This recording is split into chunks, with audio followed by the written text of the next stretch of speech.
Welcome to day 23 of Change Daily Model. Today I'm making a CatPalm. Well, reworking since I already have the model from the past. I started by tracking down the model that I made in the past, the leaf model.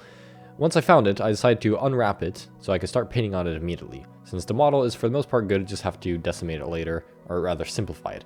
So I exported the UV layout and imported it into Photoshop so that I could paint on it. First I have to set up a mask so the rest can be transparent, so that I don't have to have more polygons than necessary. It's just going to be reliant mainly on the texture.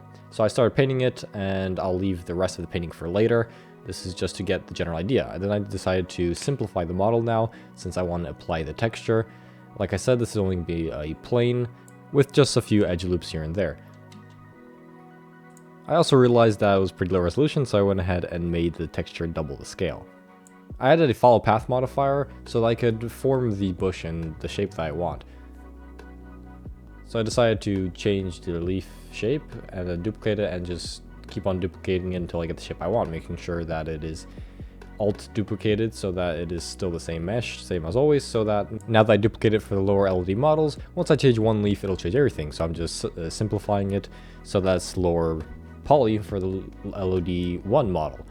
And then I duplicate it a second time for the LOD2 model, and then I simplify it even more with just 2 faces for a single leaf. And the entirety I think has about 40. I then go ahead and make them a single instance user so that I can combine them all into a single mesh. First I need to apply the transformation or the modifiers, so I do that by converting to mesh, that does that.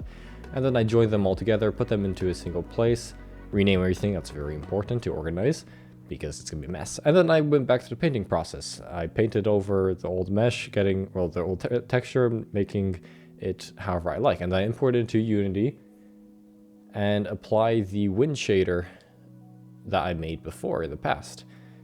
Set all the settings, play around with the LOD models, and this is how it looks.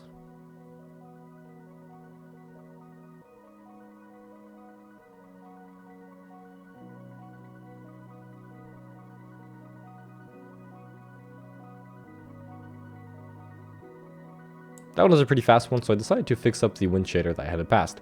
Currently it is working on a position node, checking the position of the face or the pixel from the bottom going upwards, and the higher it is, the more effective it is. But I want to change this to be UV based. I'm going to use the second UV channel so that I have more control. I just swapped that out for the position, it's a very simple change. You can see it's already working on this shrub because secretly in the past, like 3 minutes ago, I already unwrapped and set up the second UV. Each leaf is positioned horizontally because near the bottom the value is 0, so it's not affected at the top at all, and near the top the value is 1, so it's affected completely 100% by the WindShader. And this is how this method works. This gives me more control, so I can now make this willow tree with the hanging vines. Instead of the bottom of the vine that was being affected way less than it should have been, I simply rotate the UV in the second map of the vines so that it is higher, the lower point is higher in the UV map, so it's being affected far more.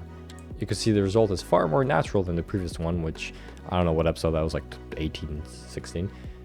This does, however, mean I'm going to have to go through all of the models that uses the WindShader and remake the UVs, or apply the UVs, but that'll be for the future. Thank you for watching, goodbye.